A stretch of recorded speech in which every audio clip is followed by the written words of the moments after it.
You can't not be able to hear as well. Stop. Twice. Come on, yeah.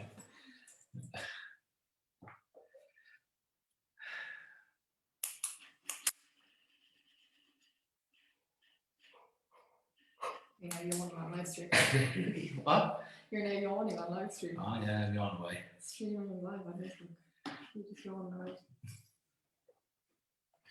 Ready to rock and roll.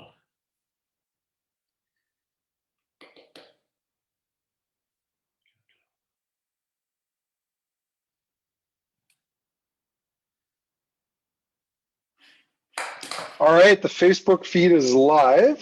I'm going to let in all of our guests who've been patiently waiting.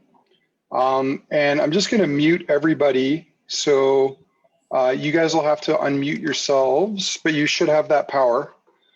And I'm just checking to see if Kurt is still not there. It doesn't look like. Anyway. We'll wait for that. We're still got a couple in the feed. So good evening, everybody. We're going to get going. Oh, there he is. He's Louise tonight. Oh. Hey, sorry, I was texting you there. That's all right. Tried to restart my computer and it's doing some massive update, and I'm about 20 minutes into it. It just couldn't get in time. Well, apologies for being late. Not to worry. We're just Kurt, FYI, we are live on Facebook, so guard your words, as you say. Are we allowed? Oh. Use bad language. Oh yeah, you can use bad language as long as it's for effect. Bad language is fine. Yeah, you just can't go throwing it around or anything like that. But yeah, bad language is totally fine. If I had Mark Rainer on, we'd be a lot more toned down. Well, of course, and plus, I think there's an acceptance that it's, it's a part of Ireland's colorful culture. Like, we've lost some of that. We've become a little too, averse. We don't say it with aggression. We say it with love. Yeah. That's the best way to use colorful language is for love. So we still got a few people trickling in here. Yeah, no problem. I tell people when I run my tastings that I speak Scottish. It's like English, but swearing. You're halfway there. Yeah, that's right. That's right. Well, I mean, from a purely technical standpoint, if you go back far enough, the Scots are all from Ireland. So, or the Scotty, the people who invaded Scotland. All Celts. Yeah. I saw your throwback Thursday there on Twitter, actually, Andrew. Yeah, it's funny. I actually bought. I mean, I have Scottish and Irish heritage. My grandfather's from Northern Ireland, but I bought the kilt. Like my family, my mom's from a part of Canada called Nova Scotia, proudly Scottish. All of her relatives, going back like 10 generations, are Scottish, but it was never like a thing. But I've always been like curious about that side of my heritage. And when I was put up for the Quake, I was like, well, I'm not going to rent a kilt. I might as well buy one. So, and it comes in handy. My wife hates it. I love wearing it at almost any opportunity I can. I'm not a big fan of pants, which might have something to do against that Scottish heritage. Because that was the question. Was the spurn needed? It was. Yeah, I would say so. Yes. It's You went true Scottish, in other words. I have to judge it based on the occasion. When it's minus 30 in Calgary, it's not quite. That kind of weather might require a little extra insulation. But we may be straying now into too much information territory. So we are live. That's right. Well, I think we're about ready to get rolling here. We've got people signed on tonight, so thanks for joining us, everyone, and thanks for joining us at this changed hour for many of you, relatively short notice, because we had a great opportunity. We are thrilled to be joined tonight from Waterford by Ned Gahan and Megan Kelly from Waterford Distillery. Ned, are you the head distiller, distillery manager, tasting note writer? What would you say your role is? I'm the head distiller, but I look after putting the bottlings together and other bits and pieces, buying casks and things like that. So yeah, and I don't know, Kurt, what you think, but in my head, like that distillery manager, yeah. And Megan, you're marketing, PR. You're the person who.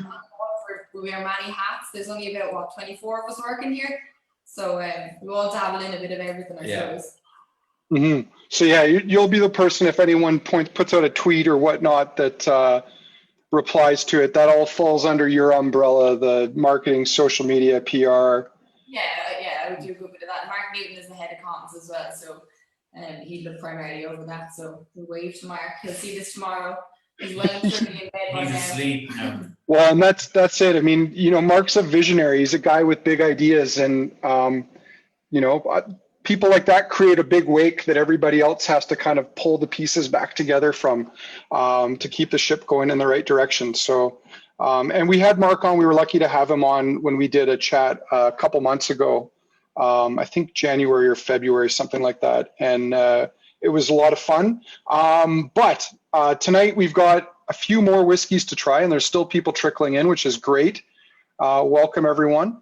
If you're just joining us, this is the Waterford whiskey tasting from Kensington Wine Market. We've got 6 Waterford expressions and a 7th dram, and Kurt and I'll explain why we picked that one later on in the tasting. It'll all make more sense.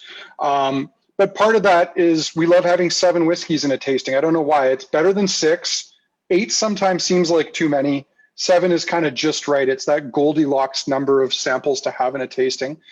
And just a quick hello to our friends on Facebook. I know I got to keep an eye on that.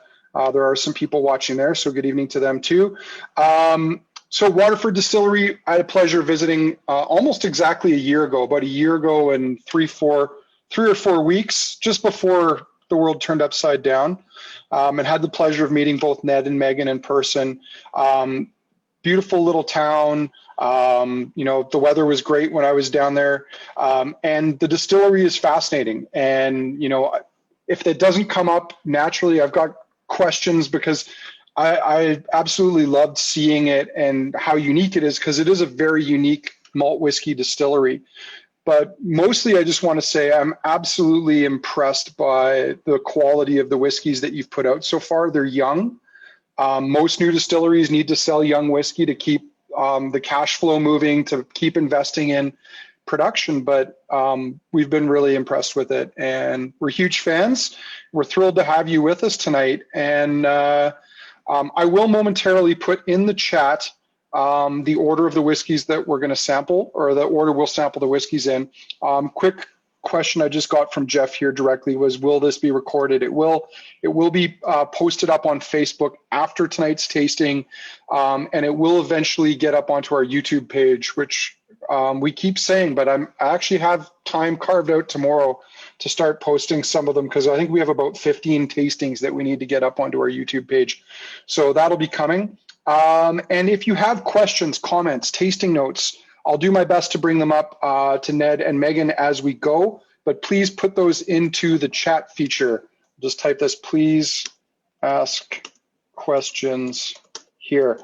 This will just help keep things streamlined. And I'm not a huge fan of audio cutting in and out. Every time someone has a question, please put it into the chat and we'll answer it. And yeah, give us your tasting notes. We want to know what you think about these whiskeys and how you find them. And so I think without further ado, Ned, Megan, thank you very much for staying up until now 1:12 a.m. in Waterford to be with us tonight. Yeah, no, thanks very much. I suppose we could have availed of your kind offer to do a recorded session the other day, but when we were talking about it, we said, listen, we'd rather do it live because consider it a night out for us. Yeah, it's a night out for us. But also, I think it's nice because we get to interact with people who are tasting stuff, and get to, questions pop up here and there, and we'll answer them as best we can, and that. So yeah, we're glad to be up and about on this lovely Saturday morning. Well, apparently there's some people who there's one great comment on here already saying excited to try them, still at work at the moment. So obviously someone's watching while they're finishing work, which that's great. So props to you for that. And also thanks to everyone who's joining in for pushing forward by a couple of hours on your side to do that, because 1 o'clock was okay, but 3 o'clock was probably a bit late for us, Megan might be okay. She's still, I don't think she's actually legal age to drink in Canada yet, so she'd be used to be up and about, but not me. But yeah, so we're delighted to be on, and you have 6 of our whiskies and a nice surprise at the end, I think, that we're jealous that we don't have here. So that it'll be good. You walk us through that one, Andrew. So so I suppose, will we kick off, give you a bit of history on Waterford? Do you want to, and the distillery? Yeah, so I suppose, I'm not sure how many of you are familiar with the site itself here, but it's actually been around for quite a number of years. And the site itself was actually acquired in 1792 by a family called the Strangmans. They originally actually came over from England.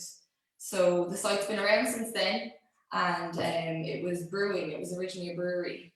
So it was, I think at the height, brewing about 18 million pints a year. And unfortunately, in 1948, it closed after World War II, and I suppose beer declined, and we lost the UK market. And actually, Guinness then bought it in 1955. It was, and so Guinness had it then. They opened up as Cherries Brewery, and that remained open then till 2002, and it shut down then.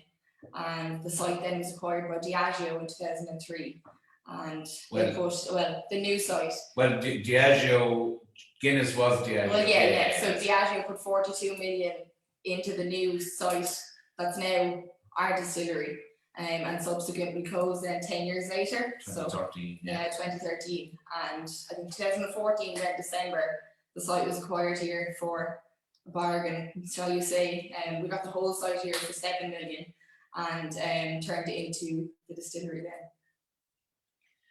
So the brewery that was built, I suppose any brewery or distillery that's built is usually built around water.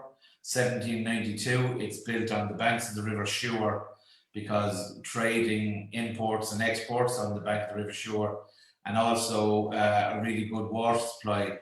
There's volcanic rock that filters the water that we still use. So we have a well and 2 boreholes, and we use that water still.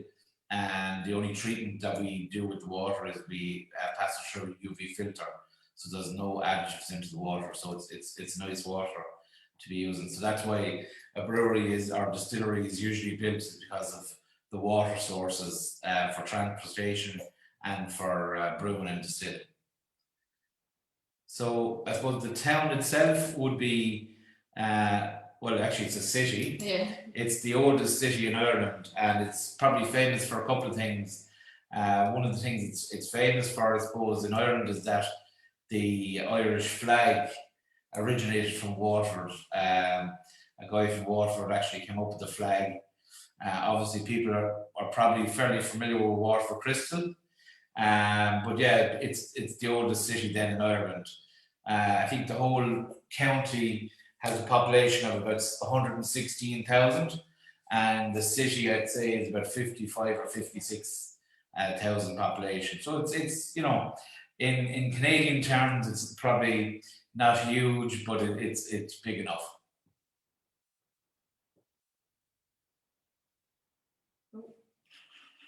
I was going to ask if you'd be okay. I just wanted to share a quick photo, because I think the distillery is an absolutely beautiful spot. And I've actually just taken this right off of your website, but I'm going to share my screen here. There's the Waterford distillery with the town just a little bit further downstream. Yeah. So as we're looking straight at the distillery there, and I suppose when it was renovated in 2003, the guy who designed it wanted it to be kind of in the shape of a fish or a whale.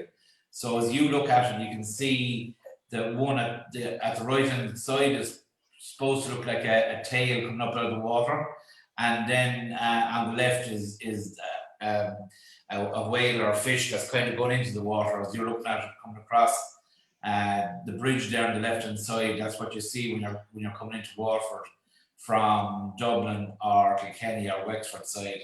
That's what you're seeing when you come in. So yeah, it's that's the river shore. It's a lovely picture actually. The water is calm and the sun is shining, so it's a nice vista. You can see as well in the shadows in between, say, of the actual site in the back, there's the blue building. So that would be the old brewery. If you look close enough, you'll actually see it's a big mural of Arthur McGuinness. Arthur McGuinness, yeah. So yeah, there yeah, he you is. can see it there. There's Arthur McGuinness. So that would have been the old site, and then the new site obviously would have been built around that. So yeah, so nice shot. And I'm just curious. I remember when I was there, Ned, you were kind enough to take me through the old brewery, or actually, it might have been Megan who took me through the old brewery. yeah. But what was fascinating was just to see the difference in the way it was laid out compared to the new one, and it almost made me wonder if is that a registered building? Like, is it? The building itself is a listed building, Yeah. so we can't do anything with that in terms of knocking it. Not that we would want to, but it's a registered listed building, so windows and the buildings themselves are listed. Yes, some of the plant is there since 1900. Yeah, so the mash tuns, and you saw the old washbacks, and there's a Porteous mill there and a Mayag mill. So it is your traditional brewing or kind of distilling setup there compared to what Mark calls the facilitator, which we use for the distillery today. Mm-hmm. Well, it's something that if at some point you do develop a visitor experience, I mean, I think it would be a really cool add-on to it too. Just because it's unique. You don't get to see old breweries preserved like that anymore. Yeah, and like it is literally a meeting of two worlds, like two times, like Mm-hmm. So, do we want to start off with the first whiskey, or? Yeah, I think so. I think it's about time that we pour ourselves a little dram here. At this stage, so yeah, if I think Andrew was to put up the order, so we're going to start with the Ballykilcavan 1.1 first. So this one, for anyone who's wondering. Yeah. So what we'll do as well is we will show you. We can share the screen. We can show you the terroir code, and we can show you bits and pieces as well as we go. So yeah, Ballykilcavan is so there's the terroir page. So on the back of the bottle, you can see a code, and I suppose this is, we're kind of known for terroir, but the way we look at it, it's the three T's. It's terroir, traceability, and transparency. And what we have here is the traceability and the transparency. So we're showing you, not all the information, because there's probably about 8,000 data points on each farm. So we can't show you all of that. So we give you a selection, but there's a lot. We can also show you in a few minutes our bespoke built track and trace system that we use, where we gather a lot of this information. So this is David Welch, chemist. He's in Ballykilcavan, which is in County Laois, which is about 80 to 100 kilometres away from the distillery here in North. It's 3 years, 11 months and 18 days, and all our whiskey is bottled at 50%. It's all natural, so it's non-chill filtered, no caramel colouring, and the same with the barley. We don't use any additives. We don't use any additives in the distilling or the brewing processes either. So you can keep scrolling down if you want there, Megan. And what we do is we just do a nose on this, and I'll throw out some nosings, and if people want to throw out some tastes or comments, they can as well. So this was made up with 3 of the cask types. At the time, we didn't have our American Virgin casks. So the farms are made up of American First Fill, American Virgin, French wine casks, and what we call VDN or Vin du Natural, so sweet fortified wines. But at the time, the first 4 farms, we didn't have any American Virgin cask. So this is 45% American First Fill, 37% French, and 18% VDN. So just on the nose for me, there's what I describe, and this, my taste and notes, or what I'm spending our taste and our wine, I suppose everyone has different ways of describing it, but I'd say this is kind of a fresh foliage, kind of a greeny kind of foliage. There's grapes, and there's a taste note that I use and I like is what I call barnyard. So it's kind of a farmy smell, but in a good way, if that makes sense. So this reminds me of a barnyard. There's some grass in there as well, with some, I'd say, some berries. Yeah, there's apple there as well. Yeah, it's very malty, which obviously we'd expect, just partly because it is a little bit younger whiskey, but I think it's also because, Waterford and Mark Grenier, you guys have decided to really make the barley the star of what you're producing, and it shines through, I think, in almost all of your whiskeys. I suppose our whiskey is very barley forward, very malty forward. Sometimes I forget that, and I forget because I'm used to smelling and tasting it's there the whole time, But yeah, it is malty, probably even for me, probably even a bit more cereal note than even the malt that we'd have here at the distillery. It has kind of even kind of a cornflake note, that kind of a note at the moment for me. So that's the nose. And the other thing is I do is that we look at the glass, and we have really, really good oils on our whiskies.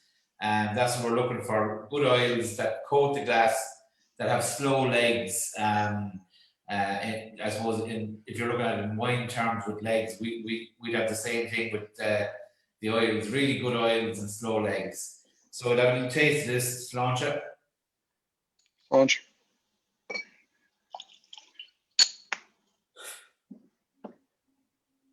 There's a little bit of a bite to it. You know it is a young whiskey, but I'm getting a peppery note there now, kind of white pepper, cloves. There's a nice heat to it as well. There's kind of a little bit of burnt sugar, brown sugar, little bit of cinnamon, and getting that apple note as well, probably red apple now on the taste, as opposed to the green apple maybe smelling it. Yeah, there's a kind of a, I'd say the dark chocolate is kind of that 75%, 80% dark chocolate. There's a banana note to it. There's a little bit of a vanilla, kind of a slight custard note.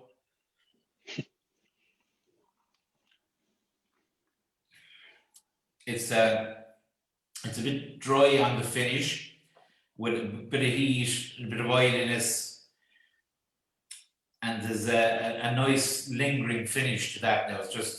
It's rolling on. It's actually rolling back my tongue now at the moment. So 3 years, 11 months is actually probably one of our older first releases. And this was the second farm that we distilled. So we were probably finding our feet a little bit. We had a couple of different cut points, I suppose, before we settled down on our style, our Waterford style. So we wanted to bring this one out as to show people as well, what was it like at the very start. Second farm, it just took us a bit of time to get stills running and to get our own style. So that's David's terroir page. Now we might go, what we do is we go to ProTrace now. And so this is our own in-house system, and that's David there himself. And we have all the information about it. So if you just go to distillery and crop profile. So we select 2015, so it's 2015, which is crop year. And we can get Dave, no, that's David Power, Dave Welch chemist, Ballykilcavan. So his variety was Taberna. I can see that there's a code there. So this is the map, and you can see, so Ballykilcavan is in the middle there. Over to the right is the nearest weather station. So we can actually zoom in on the farm. Yeah, we can zoom in on the farm. And we can see where the farm is, and so that's the Google Maps. We can see the fields that are there and all the bits and pieces, okay? David also has his own brewery. He's a micro brewer, and he has really, really nice beers. So the only people he's growing barley for now are us and himself. So sometimes we give him a cask or two for putting his beer into for aging as well. So it's a nice little collaboration that we have going on. So if you just click on the fields there, Megan, it will show you the fields. So this is the crop 15, which was distilled in 16. So there was 11.39 hectares sown. You can see there's a soil description. So it's an Elton soil series is the main soil type. It has coordinates there. If you go to weather, if you go to weather. So on this, we have the weather from the weather station, and you can see in the green, so from the 19th of March till the 17th of August, that crop was in the ground. That's in green. So one of the things we can do is, let's pick the 10th of July. If we go to the 10th of July there, Megan, we can click on that, and we can see what the weather was like on that particular day. So the sunrise was 4:15 in the morning, which was fairly early, and the sunset was 8:52 in the evening. There was partly cloudy, wind direction, humidity, pressure, heat index, wind, no snow on that day, thankfully. But one of the things that we'd be looking for there is 12.8 hours of sunlight. And one of the reasons that barley grows particularly well in Ireland is because we're looking at sunlight, and not just heat, but how much sun the crop can get. So in the summer, we get long days in terms of brightness. Like if you were in Australia, you'd get really warm weather, but you wouldn't get as long of a day in terms of brightness. So that's one of the things that the barley plant looks for. You can see that participation, rain, we should change that to rain, was only 0.1 of a millimeter, so there's a little bit of rain.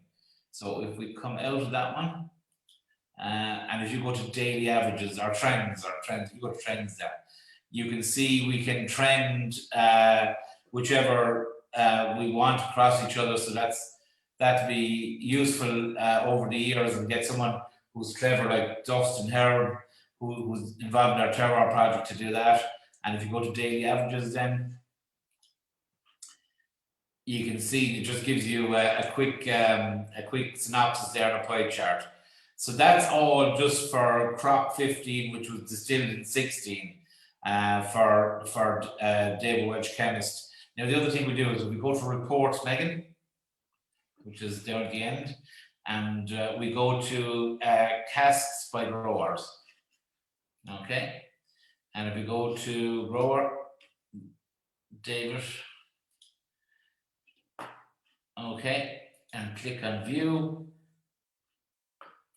Okay, actually come out of that one for a second.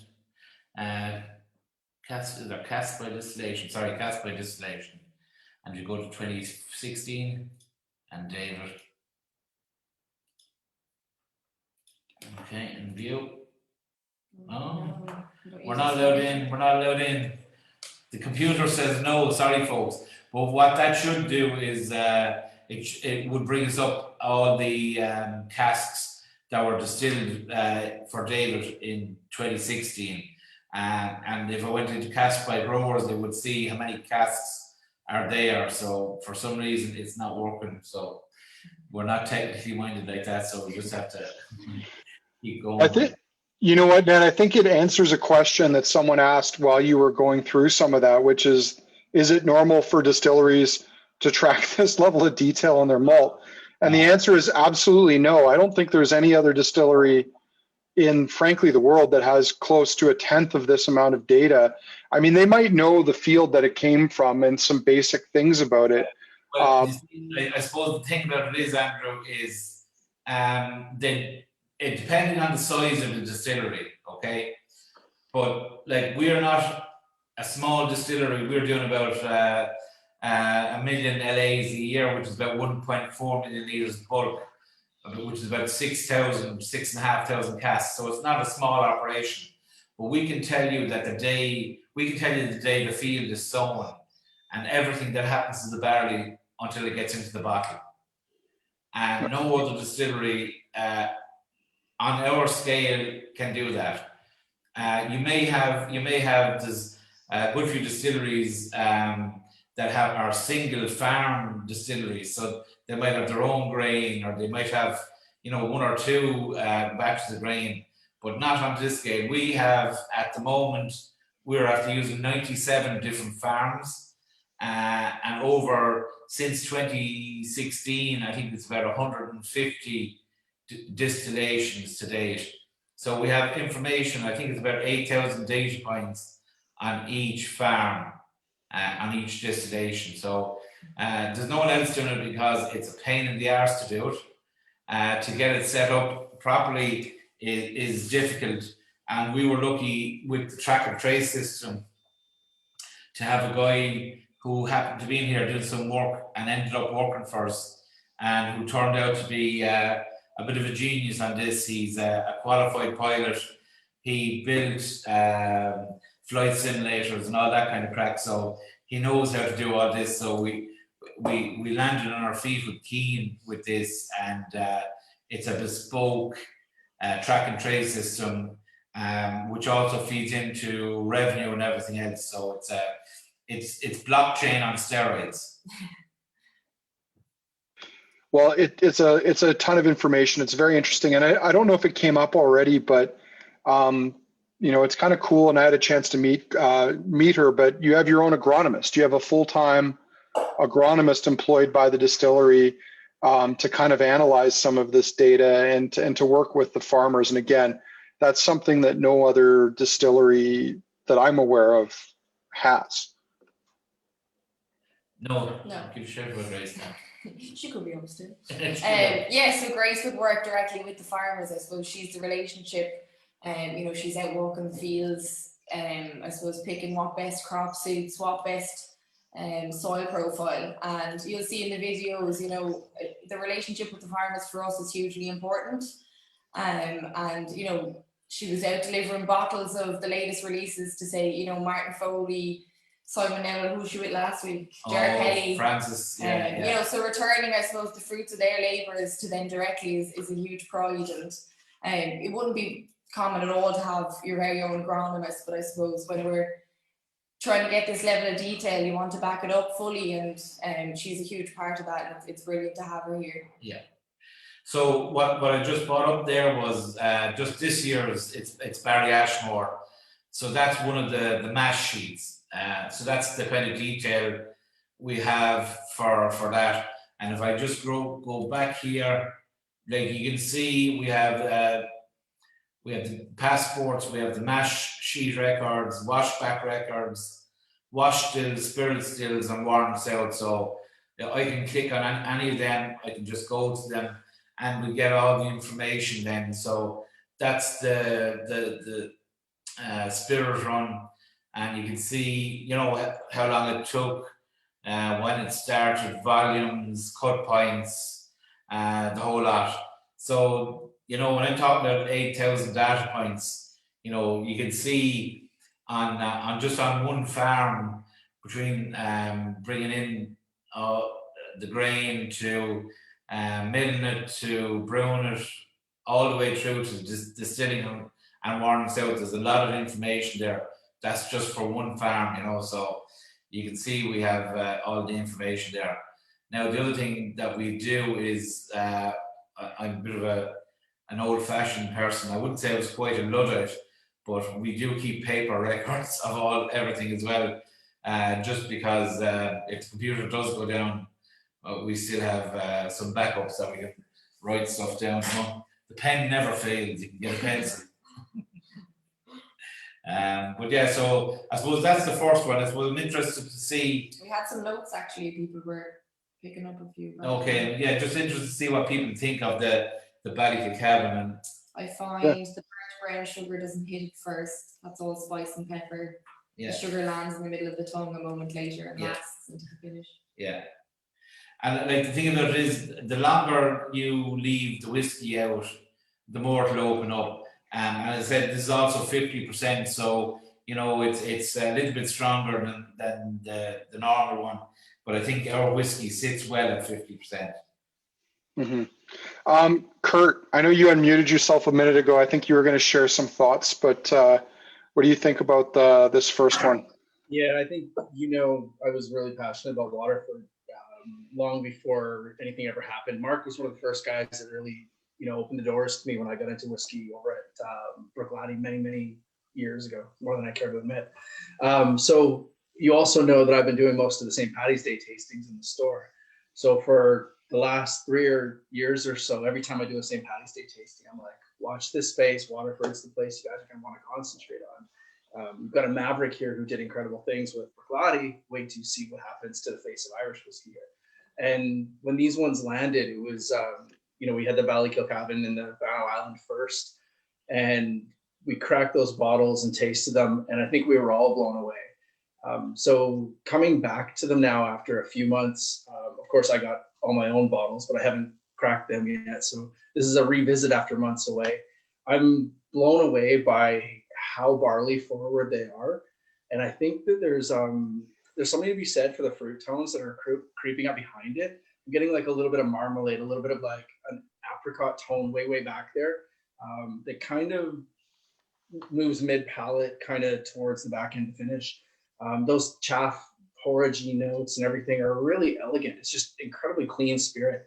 And I think the longer you leave it in the glass, you see a little bit of how there's a few different casks at play here. I think it gets a little more savory with time in the glass, almost like a little bit of, you know, wine cask influence there or something. Really cool whiskey, and it's way mature beyond 3 years. Really. It's funny because this is the first time I've come back to Ballycacavin and Bannow one by one in a long way, because I was just thinking when they were talking there, I've put together 33 whiskies so far. In a year. So, you know, I'm working on the next, you know, working on the Cuvée and a couple of other ones, the biodynamic and the organic. So it's actually nice just to come back to the first ones. And it's funny because when I started tasting, Ballycacavin and Bannow were the first two I tasted and did notes on them for the tower page. And I suppose I was a bit reluctant to put down some stuff in that because you didn't know, like, you know, but like, you know, when you're talking about the chaff there's kind of a coffee note there on Ballycacavin as well that kind of came through. And I would be, I don't like coffee, but I like the smell of it and taste a little bit, and you can just get a little bit of that now. And it's funny because Megan is kind of getting in a little bit on the tastings and gives me a hand every so often. And it's even funny now because Megan is saying stuff and I'm going, oh yeah. Whereas before I would say stuff and Megan was going, yeah. So it's funny when you come back to the Ballycacavin, especially because I think that kind of got the least love for the Waterford whiskies. And I kind of like it because it's a little bit funky compared to some of the rest of them, like, you know. Yeah, a little bit rough and tumble, I think, too. Yeah, because as I said, it was our second farm. We were finding our feet with the distillation, and it kind of brings me back to that kind of time where we were a bit naive starting off as well. Like, and I like that. Like, there's a rawness it reminds me of, but that's just a personal thing for me. So go ahead, Kurt. Sorry, I just wanted to say these whiskeys to me are really cool, and I think anybody that has a similar background would probably find this. If you're a bit of a farm boy, it's hard to be in Alberta and the prairies and such without having that. But I grew up on a farm when I was young. My parents still have a farm out in Saskatchewan. I think those of us that have had that farm experience look at whiskeys like this a lot differently, where they're really grain forward like this. They kind of speak to our hearts a little bit. And this is a style I'm incredibly passionate about. So really, really cool. Yeah, no, that's great, Kurt. And I'd be an agricultural kind of fella as well. He'd be from the country. I'd be more country than classy. Well, I'm a city boy. I'm going to chime in here really quickly. Just one thing you brought up, Ned, made me kind of chuckle was the releasing 33 whiskeys in a year. And in my mind, I'm like, there's nothing more Mark Renier than that. I mean, as a retailer, I remember going back to this would be about almost a decade and a bit ago when Bruichladdich, I think they had 1 year they released 30 different whiskeys. And at one point you're like, what am I going to do with all these things? Like I can't just have an entire section of Bruichladdich, but I mean, it was kind of that creativity shining through. And obviously the brand that you guys have built is kind of built to showcase that uniqueness. And, I love the single farm approach. If anyone's trying to be a Waterford collector, all I got to say is I hope you got really deep pockets, because there's going to be a lot of releases. And I don't know, maybe this is a moment to have a point about the numbering system and how that works, because we've seen some 1.1s and some 1.2s. Well, the other thing is you want to have friends all over the world, because some are market exclusives. Just while I'm talking, if people want to maybe break open the Bano 1.1 and pour that out, leave that kind of get going, while I'm talking about the numbering system. So the numbering system is kind of straightforward but complicated, okay? So it was market driven, I'd say. So the first one is the first year that we just distilled, or we had that crop. So with Bano, with Ed Harper, it was crop 15. So that was our first year of them. And so 1.1 is the 0.1 is the first release from that. Okay. If it's 1.2, it's crop 15, but it's the second release, the second bottling, right?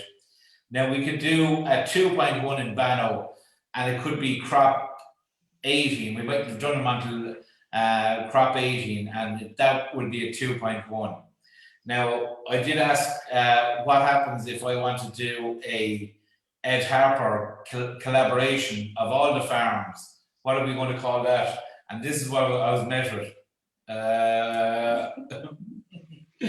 So they thought so far, but not far enough. So we'll have to come up with a fancy name for that. So a lot of this stuff, yeah.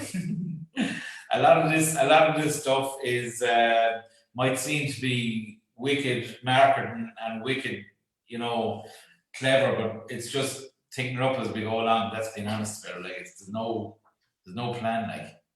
And the point as well was to have, I suppose, single farms out there. You might like the Bano. Hookhead, I'd love to try that. I'd love to compare them. This idea of comparing and contrasting single farms. Well, I just, one quick thing I have to add before we dive into the Bano Island, which I think was one of my favorites, was I was devastated that we didn't get any of the Rathheden, because I think of all the first ones, all the ones that I had the chance to try when I was there in March, the Rathheden was like, I even messaged my importer. I was like, make sure we get some of the Rathheden. It's my favorite one. But anyway, I now have a better understanding of how the whiskeys get distributed around the world. And part of it is because what you're producing, you said you're not a small distillery, but you're also not an enormous distillery. and not by the standards of, say, Diageo or Chivas Brothers or William Grant and Sons, or Middleton Distillery. So there are limits, and when you do a bottling, you have to kind of be selective about where that goes, or you're just going to end up pissing off a whole bunch of markets because you only have a handful of cases for them. Yeah, and the other thing too is, like you mentioned earlier, about collectors. Like, one of the things Mark wanted to do was set single farms into different markets so people can't collect it. But basically, he wants people to drink it. We don't want people buying it to put on the shelf to, not to be drank. I suppose that was the big thing. Now, everyone can do whatever they want with whiskies, but Mark is a romanticist when it comes to this, and he wants people to drink it. And people may not always drink it, so that was part of the reason. So will we move on to Banno? Yeah, let's do it. 1.1. So this is probably one of our most romantic looking farms. Megan is going to bring up on the screen Banno now, and it's Ed Harper. And when I say it's romantic, when you see where he's actually based, he is surrounded by the Atlantic Ocean. It's a lovely scenery. His fields are, literally throw your leg over the in the sea. So there's a tremendous impact on the soil. It's real sandy soil. Now, there's also, for me, there's a nice salinity in the whiskey. And I think people think that it's the wind coming in off the sea that causes that. And it's not, it's actually the soil. But you could be in the Midlands of Ireland and you could have salinity in your soil as well. It's not necessarily to do with the sea, okay? So I suppose that's a little bit of a thing that people just assume that it's going to be the sea breeze on the barley, and it's not. It's the soil that makes that, okay? So what we'll do is we'll just have a little nose of this, and the breakdown on this, cask breakdown on this was 35% first fill American, 20% American Virgin, 25% French, and 20% VDN, okay? And the two VDN casks that were used, you can see there, were Oloroso. So just gonna have a smell of this, and it's real malty. There's a rose to it. And there's nice freshness. There's a little bit of a sweetness, but there's a dried fruit to it as well. There's I'm not sure if people are familiar with bread and butter pudding. It just reminds me of that. And it's a warm bread and butter pudding. It's a touch more savory too, I think, Ned. Yeah. And custard. There's a custard note to it there, yeah. There's a hay note. And the other thing I'd go back to now is just look at the oils on your glass and take a minute to look at that, because that is fairly spectacular on my glass anyway. It's just syrup, yeah, is a really good word. Slow, thick oils. A bit like me, slow and thick. One of the things I think that's kind of cool and worth noting is you mentioned it with the Ballykilcavan that you didn't have the virgin oak casks in time to fill some of them for that first distillation, whereas the Banno Island you did. And, I don't think it's that the Ballykilcavan is not as good. It's just different. But you can see that tweaking of the profile by adding virgin oak, especially in a young whiskey. It's going to add a bit of softness to it. It's going to kind of supercharge the vanilla notes that are coming in there. And it does balance really nicely with that salinity. The other thing as well is that what we have here is we're after hitting the ground to where we have a distillery style now. We have our cut pints. We have what a really, really tight middle cut. So we don't go low. I think when we started on the first few farms, we were probably cutting around 64 and around there ABV, and we were cutting around 66 here on this. So a light and elegant spirit is what we're looking for. But I just had a taste of there, and it just I can taste the sea. I can taste it. I don't know. It's because it's on the pictures or not, but it's nearly like a seaweedy kind of note on it. It's there's a peppery spice to it as well.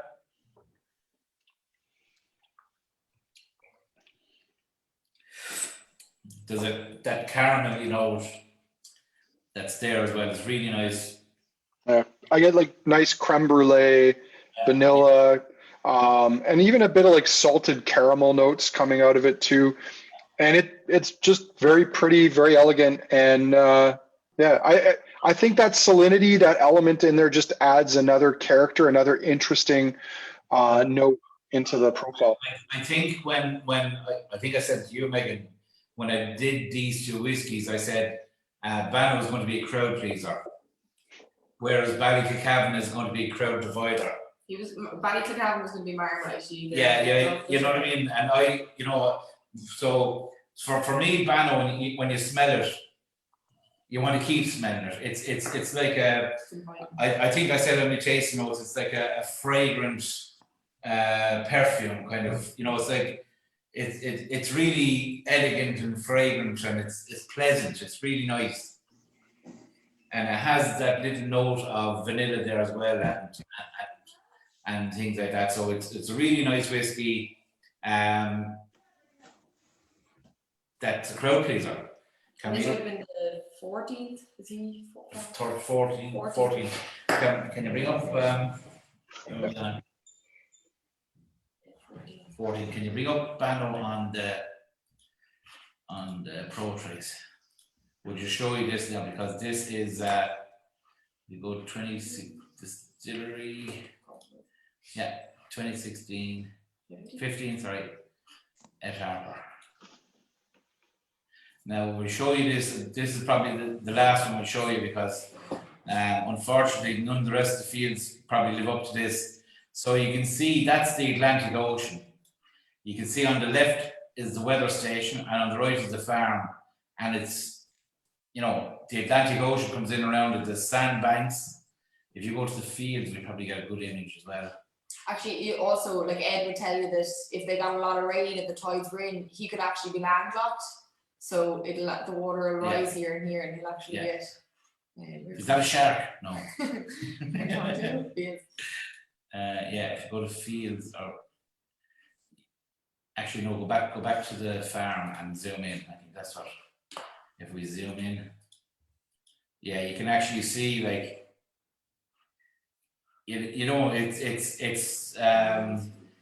it's all, the sea is all around it. It's just if you're down there, it's a magical spot, like, and it's it's really pretty, but also gives us really, really good barley. And Ed is one of the farmers that we've used every year since the start. He gets really good proteins, he gets really good barley, and really scenic area. So we keep going back for Ed. And Andrew, sorry. So the terroir code pages that we have, we've actually got audio of the fields. Now we won't be able to play it, but if anyone's interested in going on to the terroir pages after this, where's the audio there? It's back up the top there. It is. So we actually got sounds of the farms from each one, but Ed's is just incredible. Like, you can hear the sea and the wind and just the influence just coming through the sounds. So say on the back of the bottles, you probably won't be able to see it there, but the terroir code, see if you put that in. So what we do is we put the terroir code in the chat, if people want to see it. Exactly. Okay. And while Megan is talking, I'm drinking this Bano away, and I'm enjoying it immensely. I was going to say, one of the things from a Canadian, and especially like Kurt, I'm a city boy, but the city I live in, Calgary, is surrounded by farmland. Irish farms are almost boutique by the standards we have here. I mean, if you're a farmer in Canada and you don't have, I don't know, like 10,000 acres or hectares, whatever it is, like, you got a small farm. Like, you might not be able to see your neighbor's house on the horizon. Some of these farms are so big, and the land is flat, especially as you go further east of us. Yeah, so that's one of the things with the farms here. You will have even in the field, you'll have a field that starts and then goes into a bowl and then rises again. So even in a field, you will have different soil conditions. You know, in the bowl it will be maybe heavier because of the rain lodging there, and at the top, the soil might be running off a little bit. So even in one field, you'll have different terroirs, like which is a bit mad because yeah, lots of other countries have 100-acre fields with flat. Here, you'd be lucky to get a 20-acre field that's flat. You know what I mean? And so the other thing, the next one we're going to have a look at is the organic 1.1. So if people want to kind of get that one ready as well, we'll have a look. So I'm just interested in what do people think of the Bano in comparison to Ballykilcavan, because one of the things that we did, now I know they're a different country, I know they are, but the Americans liked the Ballykilcavan. They really liked the Ballykilcavan. So I'm not sure, obviously I know Canadians are different to Americans, but I was just interested to see what the people think of the Bano and the Ballykilcavan. You know what? We have technology here. We can have a vote. Okay. So people can put their tasting notes, whatnot, in the chat. But I'm going to tee up a quick poll here, and we'll ask people their favorites. Which of the two do you prefer? So yeah, and after that we won't ask anymore because it's just too many to compare. But what I do while Andrew is doing that, I just talk about the organic. So I suppose this is not a single farm release, okay? It's actually a mixture of 6 farms. So when we started back in 2016, but it was crop 15, Mark wanted to do organic, and he wanted to do biodynamic as well. But at the time, there wasn't a farm. Our farmers weren't big enough to do what we were looking for. So we want about 120 tons of green barley to make about 75 tons of malted barley. So the only way we could do it was get a combination of organic farmers together. So there was 6 farms together, and we got enough in, okay? Since that, though, we have now 3 farmers who are going to be single farms. So they bit the bullet and went all the way for the 120 tons of green barley. So in this, we have John Malik, I think John's from Wicklow, Paddy Tobin's from Kilkenny, Alan Jackson's from Tipperary, the Boots are from Laois, Trevor Harris from Kildare, and Jason Stanley is from Kildare as well, I think. So those are the 6 farmers who are in this, okay? So it's all organic. We're certified organic as well. So what we do is we'll have a little nose of this. While everyone's nosing and tasting that, I'm just going to say you've got about another 40 seconds to vote if you haven't done so in the poll. The poll should be up there, and then I'm going to call it. This one just makes me smile. This is a special whiskey. Yeah, so you know what? All our whiskies are barley forward, but for me, this is earth and farm forward as well. And it's a little bit more complex, obviously, because there's 6 farmers involved. But this is just, it's peppermint, it's fresh soil. There's pepper, there's ginger, there's a nice fruity sweetness.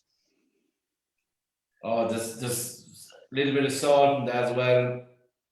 There's a lovely kind of rose garden nose to it as well. This is just a really good whiskey. And again, look at the glass and see the oils, and that's what we're looking for. And actually, we might look at the color on this. The color on this is kind of a light golden. Again, just a natural color.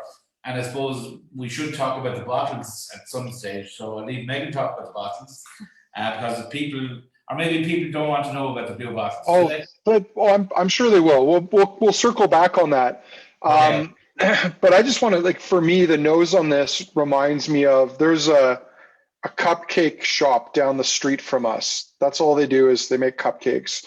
And like, this is like going in there and smelling the icing and all the different flavored icings that they have going. And then, add to that going into like an old fashioned candy shop where you've got all these confectionaries of different kinds all over the place. It's like soft and warming and like very welcoming on the nose. Are you familiar with Bullseye Sweets? No. They're a British and Irish sweets, candies don't often translate very well over here. Yeah, and I'm conscious of that when I'm writing the taste notes, and I have to consult Megan because Megan spent some time in America when I was doing my ones for America, Dunbell, Dunmore, and Rathcraft. There was some words we had to change because the Americans wouldn't understand it, so we had to consult Megan on that one. Well, and I don't want to know if the Americans are the elephant in the room on this, but Canada is, larger physically, but much smaller as a country. And we've got maybe a bit of a chip on our shoulder about our bigger neighbor next door to us. And I'm not surprised that if the Americans love the Ballykilcavan, that I don't know if that maybe was suggestive to the rest of us to go for the Bannow Island. Like if they're going to go left, we'll go right. But I think it also appeals, like peated Scotch whiskey does very well in our market. And although this Bannow Island's not peated, that salty element kind of is somewhat reminiscent of, Islay whiskeys, West Coast style whiskeys. And so maybe that was a bit suggestive. So truthfully, I'm not that surprised that the Bannow Island was the most popular. I just want to see how many people like the Ballykilcavan. So just on the nose on the organic, there's an orangey zest, there's peppers, cloves. There's a real fresh. It's like it reminds me of a spring day when you're out for a walk on a spring day, and you're walking through a garden. It has that kind of it reminds me of that a little bit, like The 5K to be a bit. When we got out of our 5K restrictions, we went a little bit further. So yeah, and just on the taste.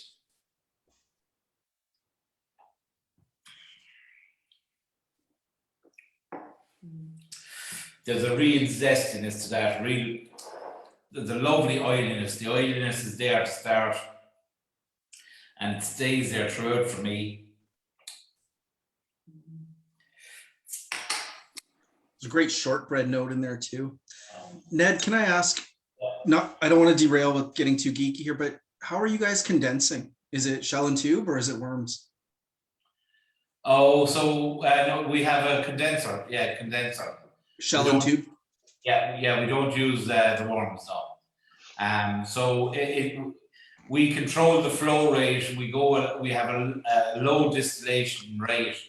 So when we're on hearts, we don't go above 500 liters an hour, and we also control the temperature coming out as well. So we keep it, probably below 15 degrees as well. This to me, and Andrew, I don't know, I'd like you to weigh in here too. If I nose these spirits blindly, there's something about them that is a smashing together of like an old Bruichladdich style and something that's kind of Mortlacky. There's something that's a bit more robust, a bit more meaty and oomphy with them. I would guess it was worm tubs, honestly. It's like it's allowed to be a bigger bodied whiskey, and I love that.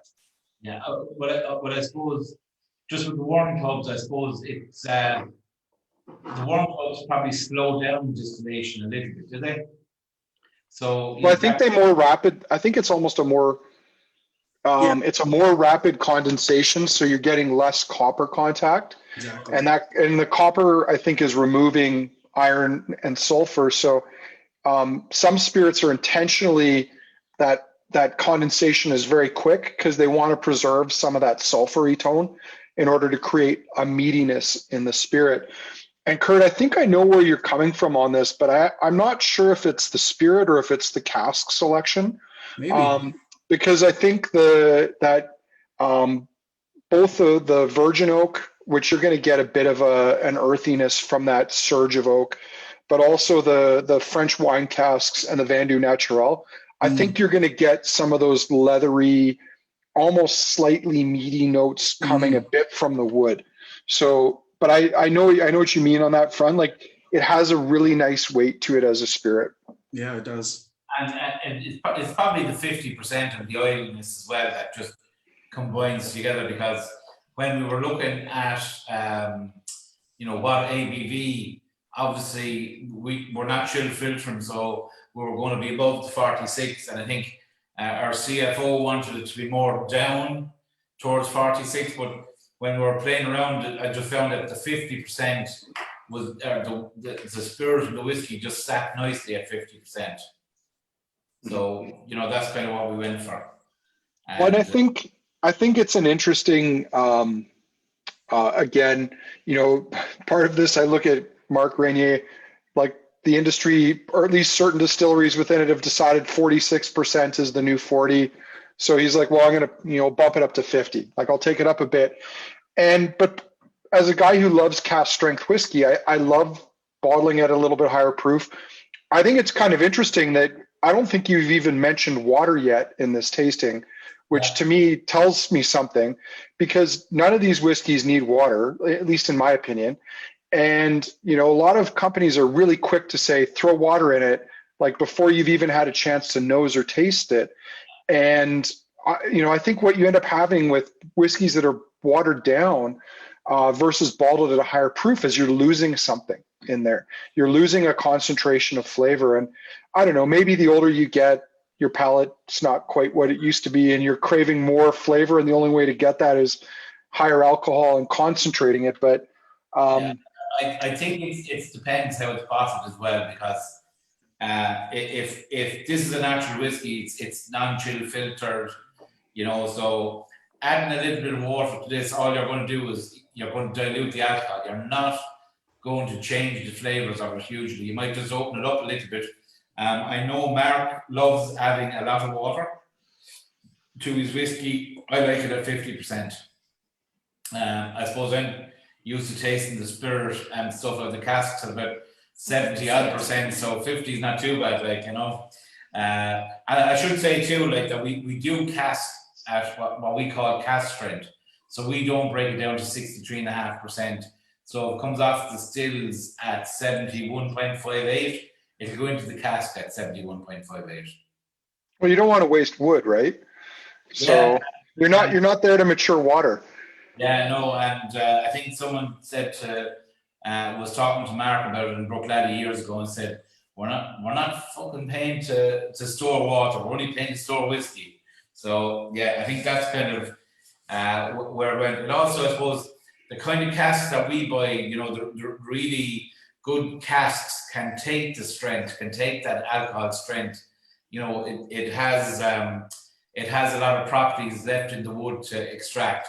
And I suppose, for us, when we're looking at the casks, it's not about the previous occupants as such, because we steam clean our French and VDN casks before we use them. It's about the wood. It's about the properties of the wood. And one of the reasons that we get casks from the good chateaus is because they buy the best wood starting off. Okay, they also have the best wines in it, but they use the casks maybe once or twice, and we buy those casks. But they buy €1,000 plus casks, and that's the cask that we buy then off them. You can buy other casks, for €500 or €400, but the properties of that wood is not as good. And so that's why we're buying from the really good chateaus. Some people think it's mainly for the wine, and it's not. It's mainly the wood actually, and for the micro-oxygenation that happens in the maturation process. So Whiskey 4 is going to be Easttown. 1.2.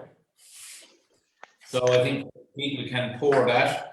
And So, Ned, while they're pouring this, I'm sorry if I interrupted your train of thought, but I don't know if you wanted to maybe make a quick comment on, or Megan maybe, on the blue bottles and the significance of that. But also, someone pointed out something really interesting to me recently, wondering if there's also a connection or if there's also something behind the color of the stoppers, because the stoppers on the organic bottles are blue or a lighter blue, and the ones on the regular single farms are kind of an amber color. So the Vinylocks, the glass Vinylocks, the colours, so this would be Sheestown 1.2, our next one. So you can see the amber colour. That's actually for single farms. So any single farm range that you see, so your Hookhead, your Lakefield that are out at the moment, Ballycavan, those would be all the amber colour. And then the organic, the blue, is part of the Arcadian series. That was the first release of that series. So we'll have Biodynamic later in this year. So those will be different colours. So any standard single farm will always be the amber colour. Mm-hmm. Oh, was that mentioned in the chat, or someone just had said it? No. I noticed it the other day when we were pouring like an additional set of samples. But then, what about the blue? What's the story behind the blue bottles, and frankly, just the bottle in general, because it is quite unique. Yeah, we had a long few weeks discussing the bottle. It seems like a lifetime ago now, but I suppose the blue, firstly, it's a nod to Waterford. I'm a local Waterford girl myself, and the colours here would be blue and white, so we always say it's a nod to Waterford in itself. But the biggest thing was that, you know, people are so focused on colour, and Mark was so opposed to, I suppose, colour of the whiskey. The colour of the whiskey, not the blue. But showing that, you know, people will go to a shelf and they're just automatically drawn to that darker colour. Whereas for us, the colour shouldn't matter. You know, we have no additives in ours. The colour is what it is, and it should be about the whiskey itself. So that was a huge push on as to why we kind of hid the colour of the whiskey itself in a blue bottle, and it was different, it was modern. I think we wanted to stand out. You know, I suppose it would attract a crowd. Yeah, and I suppose the bottle itself, then, if you actually look at the bottom of it, you'll see ridges on it, and the ridges are probably twofold. On the outside of the distillery itself, it's ridged, so it's a kind of nod to that. But if you count the ridges, there's 24 of the ridges in it, which is the 24-hour cycle in the day. It's a 24-hour clock, and it's barley that grows 24 hours in the day, so it's a little bit of a nod to that as well. And someone also said it looks like furrows in a field. So there's a few different meanings there, and you know, that's probably a little bit of a nod to as well. And the other thing about it is, as the bottle is emptying, you can see the colour changes slightly as well as the liquid is in the bottle. Looks like a price tag. Looks like a price tag. There's only a number for the bottle, yeah. So primarily it was to mask the colour of the whiskey. Yeah. Because as Megan said, Mark didn't want to, he hates the idea of someone looking up at a shelf and going, oh, that must be a good whiskey because it's dark. Mm-hmm. And there could be a bucket load of caramel in it, like, you know. Well, that's what we like to jokingly call Dalmorification, which is a nod to Team America for anyone who's not paying attention. One other quick question, and I actually think it's kind of cool, but the glass stopper, was this partly because just of the unreliability of cork and just not wanting to deal with that at all? Yeah. So it's a better closer, it's a better stopper. With whiskey, you open and close it a lot. You know, it's not like a bottle of wine where you open it and you're going to drink it fairly straight away. With whiskey, it could be, depending on how many is there, it could be one night or it could be over years. So the glass stopper is just cleaner, more durable, and it holds its integrity of the whiskey a little bit better as well. Mm-hmm. But I will say all these things are flipping extra costs. But yes, when Mark Rainier says we want it, it has to get done, like, you know. Well, and for people who are watching, who if maybe you've bought one of these and you're struggling with it, like it is actually quite simple to open it. You just have to kind of give it a little push, and then it pops right out. So I think they're kind of cool. I mean, Kurt, we've seen all kinds of things: fake cork, real cork, cork that disintegrates into the bottle, corks that break off when you open it, and you're cursing because now you got to put it through a bloody coarse filter or something. I don't know. Else's defense, you struggled to open it. Ned struggled to open it first too. So the first few times I got it, I was like this, and I was saying, "Jeez." I said, "How? That's ridiculous." I actually got it and popped it off the ground, and then I figured out this don't break too handy. And then Megan came over and tried like this. So yeah, a woman's touch. it's brains, not brawn. That's what I found out. They're pretty, they're elegant, they're a perfect stop to keep your whiskey from oxidizing. But man, I truly hope at some point when the whiskeys get a bit older, you go to real organic cork, just to allow some of these spirits to slowly develop in the bottle. As those of us that have been in whiskey long enough know that it's not 100% inert once it hits glass. I'd love to see an 18-year-old Waterford that's been sitting in bottle for 20 years and just see what happens to it. And that relies on a little bit of oxidation over time, right? So, You're going to be an old man when that happens. an older man, because I'm already old as hell. Yeah. So that's a good point down the line, and I'd like to see that as well. So what are we on to now? We're on to Sheafstown 1.2. Yeah. Tell us about the Sheafstown. So Sheafstown is Philly O'Brien. His daughter works here. Maura, bring up the tower page. So Philly O'Brien is in Kilkenny, so he's up the road, and Philly has supplied us every year since we started. Well, Philly is a gentleman of the highest order and has been farming all his life, and is an unassuming character, and is a thorough gentleman. And Maura works here as well, so we have to say that. She wrote it down first. But so Philly's, so this is 1.2 actually. So this is our first 1.2. So it was 2015 crop, and it's the second release from Philly. And we did 30,000 bottles of this. So this was a fairly big one. So this is just over 4 years old, and Philly is in Sheafstown. And the cask breakdown on this is 33%. Yeah, 33% American First Fill, 19% American Virgin, 25% French Premium, and 23% Vin du Natural. So just to have a smell of this, we'll have a quick look. Actually, this is good oils again. light on the colour, light golden. Again, really malty at the start. There's a fruitcake note to it there for me. The sherry trifle, I'm not sure if people are familiar with sherry trifle in Canada for me. Pears, and there's a summery note there. There's more now, and Grace. So those are two more of the lovely ladies. We're blessed to have lovely ladies in the distillery. So those are two more. Grace is our agronomist, and Maura looks after all our compliance and health and safety. Yes, just on the nose as well, there's a bit of an orange note to it. There's a slight cloviness to it as well. I get a little bit of a piney note as well on this one. A pine tree kind of a note, yeah.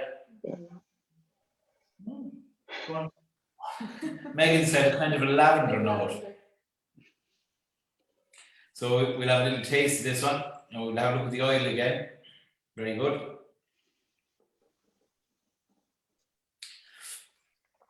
And I've just noticed since I started, my tastes are getting bigger as I go along. So there you go. Just a nice, gentle, warm spice there. Clove. Lovely heat. There's cinnamon. Little bit of fig, I think.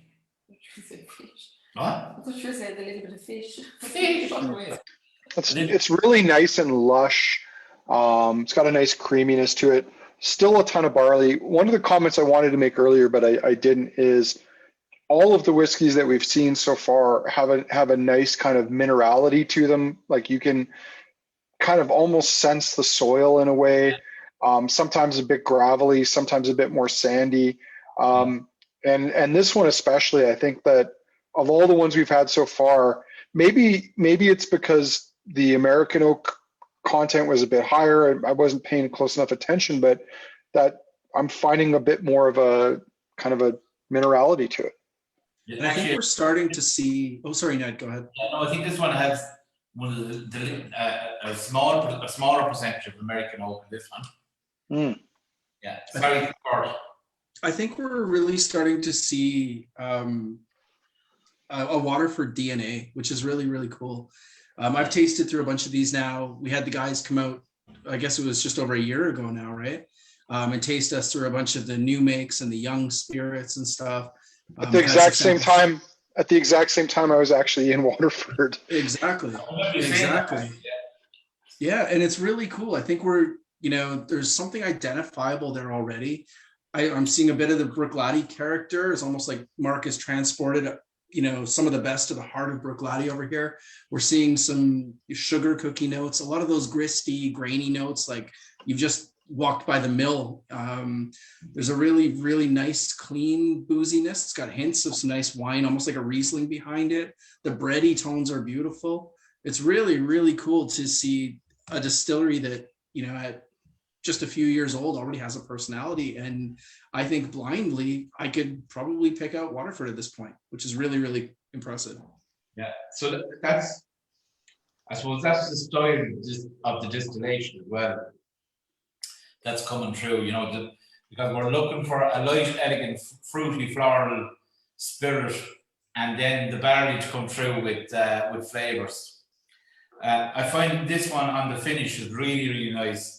There's a lovely, lovely heat that just sits there, and there's barley sugar, and not a sweet. You might know barley sugar, but I'm getting that there now. And there's a kind of not a blood orange kind of a note there, grapefruity note there as well, which is really nice. Really enjoying that one. And we're not just saying that because more works. So number 5 is going to be Ballymorgan. So when you're pouring that, what we have here is we have some of the components of Cheestown. So we have an American first fill cask, an American new cask, a VDN cask, and a French cask. So I'm just going to hold them up now. It's you mightn't see them too well, but that's an American first fill cask that's been in the cask for 3 years, and look how light that is. Now I know my yellow shirt is behind it, my red cheeks, but anyway, you can see it's really, really light. Okay, so one of the things I dislike going on distillery tours is when they show you a cask. This is the color after 1 year. This is the color after 5 years, 10 years, and 20 years. That's a genuine first fill cask. That's not a second fill or a third fill, and that's the color after 3 years. And the color will come into it between the first 6 and 12 months, and it's not going to change much after that. Okay. So this is Philly's, that's an American Virgin cask. You can see that's a bit darker, all right, as it should be, because there's side by side, because that's the first spirit that was in that cask, okay? So, that's kind of what you'd be looking at in some finished whiskies that might use some caramel. This is a VDN cask. So these can be anywhere from a dark ruby color to a peach to very little color at all, because it's the sweetness that we're looking for out of these. And this is a French cask. Probably can't see that now, but that has a slight tinge of pink in it. Okay, it's from the wine cask. So those are the 4 cask types that we would use predominantly in each farm. And that goes together then to make up the single farms and the cuvées. So some people here may not realize Mark has as profound a background in the wine industry as he does. Has he pulled that forward with him to Waterford? Are those relationships still strong? Is he still able to source great wine barrels and stuff? So the guy that I deal with for the wine casks and the VDN casks is the guy that Mark would have dealt with in Brooklandy for casks. So he has connections with Mouton Rothschild, Chateau Lafitte, Margaux, Lynch Badge, Chateau Palmer, those types of casks. And you know, so actually I was talking to him there on Monday, and Lafitte weren't going to sell casks for 2 years for some reason. They were doing some kind of a project and they changed their mind. So he was able to source casks. So, you know, he contacted me and he said, listen, these casks are available now. Do you want them? I said, yeah. So those casks are, I think they're 2019. They had one wine, and they're probably, I think they're about 315 euros a cask each. So I'll be getting 150 of those. So, you know, when those casks are available, you know, we get them. Marcus said he wants the best casks. We spend roughly around 1 million euros a year on wood, buying the best casks we can get. Well, speaking of wine casks, for me, I think, and you know, people may disagree, but I think the Ballymorgan here is showing almost more wine cask influence than any of the whiskeys, at least on the nose to me, than we've had yet. I get like notes of wine gums, some nice spice tones in there too, a bit of leather, and lots of fruit. Still tons of fruit, marmalade, apricots, like a quince paste. Plums, red apples. Yeah, so Ballymorgan, yeah. Mm-hmm. So this is Robert Millen. So we will just bring up Robert there. 1 second. So there's Robert and his son in the field. So this is 1.2, and this was 34% American, 20% Virgin, 23% French, and 23% VDN casks. So if you just look at, actually scroll down for a second there to the soil series, and you'll see the different soils. So this is the Clonroach soil series, and you'll also see the sunlight. We have an average of 6 to 6.5 hours, and we have elevation on it as well. So that information is there as well. So the soil series plays a part in it, because a Clonroach soil series is going to give us more fruity flavors than an Elton soil series. That's one of the things we discovered in the terroir project that we did with Dr. Dustin Howard from Oregon State University and Chagas, which are the part of the Department of Agriculture here. So we looked at the different soil series and they gave us characteristics. So Clonroach gave us, on the New Make Spirit, a fruitier, a dried fruit flavour, whereas the Elton was more of that barnyard note, clovey note as well. So that's interesting. So again, just on the nose on this one. Yeah, Andrew threw out a heap of taste notes there, but yeah, dried Wine gums is spot on. Yeah, dried herbs. You want wine gums now? We can't get them. Yeah, wine gums is a really good one. Vanilla and plums. There's chocolate. Yeah, real stone fruits. Yeah. Cherries. Yeah, malty as well. So it is really nice like that. Again, look at the oils. Really good thick oils again. And we'll have a taste of this one.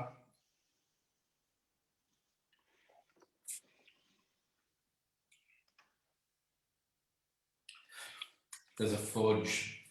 There's a kind of an tart apple crumble.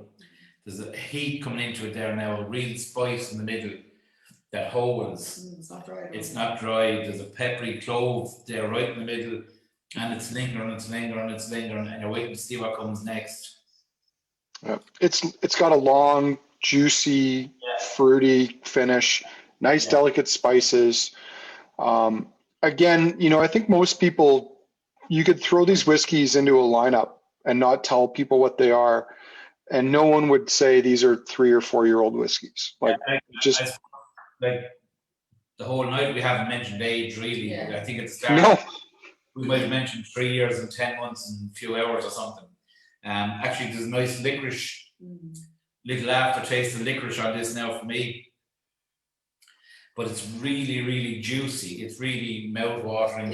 You want more. Yeah, no, you want more, but I find I'm chewing, my mouth is puckered, which is really, really nice. But we also find that, you can smell it, and then the taste is just completely different from what you expect from smelling it. Yeah.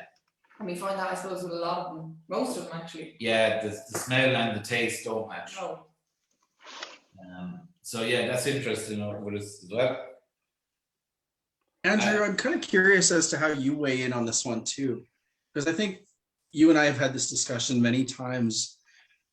You say wine casks to me, and you can literally watch the lights go out up here. I'm like, I tune out. I don't really care. I don't know if it has to do with what Ned said earlier with the steam cleaning the casks or what it is, but there's none of that really strange sour wine funk you get from what are possibly wet fill barrels, or maybe barrels that have been allowed to get a little fermenty and musty or something. You know what? There's none of that wininess. I think that might be, again, something, as Megan said, Mark might watch this tomorrow and then we'll all get a comment. But going back to the Bruichladdich days, like I remember a lot of times, or even prior to that, Murray McDavid, when there'd be these finished whiskeys and they'd be pink.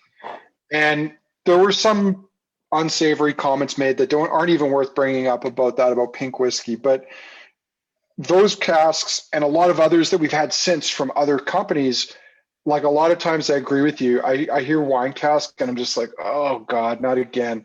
Because it's like they couldn't get sherry. It was the next best thing. They didn't rinse it like Waterford's doing. And you get a good amount of wine in the whiskey and it's just not pleasant. Oftentimes, it often ruins it. It just makes it too austere, too tannic, too leathery. And yeah, 100%, you're not getting any of that in these. And you're getting the wood. And I mean, I think, a lot of times people think good sherry because maybe they left a liter or 2 or 10 in the butt before it was filled. But oftentimes I think to those whiskeys aren't the best ones. They're the ones where the casks are treated well. They're, thoroughly dumped at the very least, if not rinsed before they're used. It makes a big difference. There's a couple of things as well, I suppose, when we were talking about sherry and we were talking about port and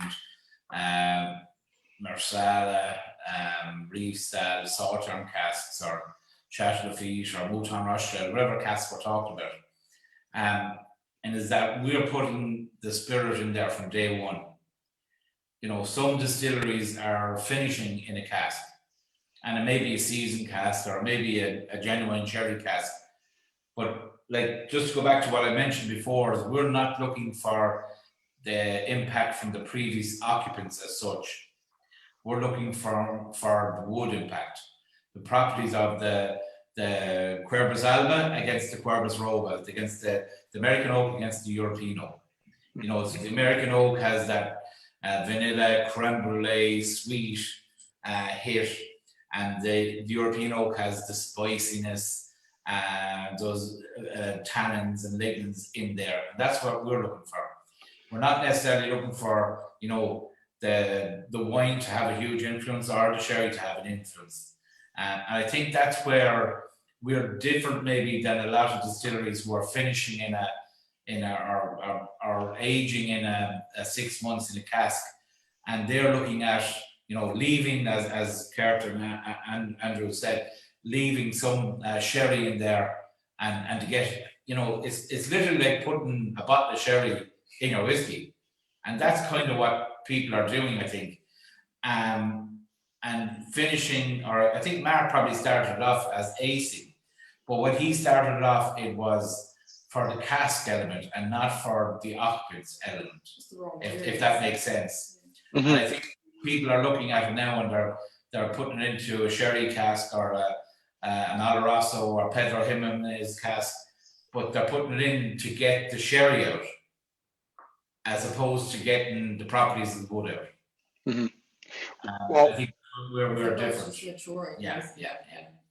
One other like interesting just kind of side note on this, because I think the rinsing idea with what you guys are doing makes sense. But one thing I didn't realize related to ex-bourbon barrels was that, and this started with Jim Beam and their Devil's Cut bourbon, where they realized they were leaving whiskey behind in the cask, and they started using hot water and agitation to tease the last bits of alcohol out of the wood. And they were using that water rather than just well water or whatever to water down their whiskey, because it would also add color. But what a lot of whiskey producers were realizing was that that was ruining the bourbon cask, because bourbon's a little different. Most of that spirit's leaving. There might be traces of the grain in there, but it's not huge. But some distillers and some bottlers and blenders, and I remember John Glazer from Compass Box was really worried about this. I actually bumped into him randomly in Kentucky at a distillery, because he was trying to find a new source of barrels, because the ones he was buying were these rinsed bourbon barrels that he said just weren't doing what they should be. But I mean, with the sherry, and wine casks, you've got a different issue, which is that you don't want that residual wine tainting the whiskey. You want the wood that's been seasoned by that wine to do its job. Yeah, and I suppose when we talk about rinsing in bourbon barrels, I suppose, you know, nearly all bourbon barrels are rinsed in that, you know, to get maybe a little shot of water and they're rinsed out straight away. But the rinsing you're talking about, Andrew, is actually putting water into the cask and leaving it there for a period of time, maybe a few weeks or a month or so, to extract the alcohol from the wood. And that's different. And, you know, those, you know, so we deal with Speyside and Kelvin cooperages for our first fill casks, and, you know, they're the casks we don't want, you know, so they're under no illusions. We don't want those casks, so they know probably what distilleries are doing that and not doing that. So we get casks that are not rinsed in that kind of way, where they're actually putting water in to extract the last drop of alcohol out to break down the whiskey as they go, like, you know. It's fascinating. I love it when I can learn a little nugget of something and be taken into something that I didn't know. And I think too, now you start to question where the vested interests lie, right? Those guys are doing their rinsing or whatever you want to call it, you know, sucking out whatever they want to through a couple of weeks of water or whatever, because the interest lies on their side to get that last spirit. You're doing it for what's beneficial to your whiskey, which is really neat to see the two perspectives. I'd have no issue with the distillery doing that, because, you know, if they want to extract that little, you know, that extra bit, you know, that's their entitlement, 100%. You know, they don't want to be giving away maybe that little bit of alcohol and where they can use it for breaking down. That's totally understandable, but it just degrades the cask a little bit, so that we don't want it. Now, the other thing with that is, you know, it may knock a few dollars off a cask, and some other distillery will buy that cask because it's within their budget. So, you know, there's different budgets and different markets for everyone, and I'm not going to knock another distillery for doing either rinsing or buying those casks. We're in the very, very, very fortunate position. We have deep pocket investors, and they're willing to buy the best materials and have done so for 6 years with no income, because that was the plan. They knew exactly what they were getting into, and that's what we could afford to do. There's lots of distilleries out there who can't afford to spend the money on the casks that we're doing, and they have to do what they have to do, and they're as passionate about everything that they're doing as we are. Mhm. Yeah, Well- I think Andrew surprised me earlier when he said something about like, oh, maybe Mark will be watching this tomorrow. So Mark has actually agreed to join me on, I think it's May 1st, to do a tasting for my club. Okay. So I should be careful what I say here, of course, now knowing that he's going to be watching it. But Mark's one of those. No, I kid. I think Mark has proven over the years, I've known him for a long time now, that he's not afraid to, throw money at things to get the best results. He's never, as long as I've known him, as long as I've followed his passions, it's never been cut corner in the name of do it the cheapest, easiest way. He's always been like, no. Higher ABV. If this costs more, this is what we're going to do. We're going to use good wood. We're going to use expensive barley. We're going to certify things. We're going to do whatever we have to do. And I think he's created a legacy, and it's cool to see it being carried forward in an avenue where he seems a little less impeded than he maybe was on the other side. So it's a fun journey to follow. Like there's two things I could say about Mark in this whiskey and distillery journey that I've been on. He's very focused and very clear in what he wants. Yeah.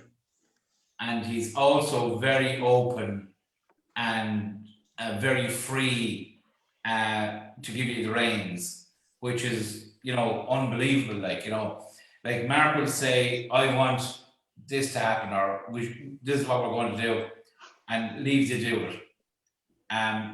And once you come back to him with the results that he expects, he's happy. Like the other thing is, when I started off, like I'm not sure, this is my first whiskey job. I worked in beer, I worked for Guinness for 15 years, never did that with whiskey. I was as green can be, as green as the green barley, coming in to be dried day one. So I've learned and am learning every day. And the first time Mark offered me the job as head distiller, I was here for about 6 months, and he said, I'm taking a chance with you. The board don't want me to do this. He said, but I trust you. He said, don't fuck it up. So he's praising you and letting you know in a certain manner that don't mess this up. And then when it came to do the bottling, I thought Mark would be, there, and we'd be discussing things, and he'd show me. And no, not at all. We haven't had many rows, but one of the biggest rows we had was over the first bottlings, when I was trying to figure out what he wanted me to do, and he effed me out of it. He said, "You do what you want to do. This is the style," and just I was amazed because I'd never put a bottle of whiskey together. Like, he'd come from Brookladdy. I was expecting him to give some guidance, and he literally walked out of the room, and the first time he tasted the whiskey was when we sent him over the bottle. So it's brilliant, but it's daunting at the same time. But he gives you the reins to do it.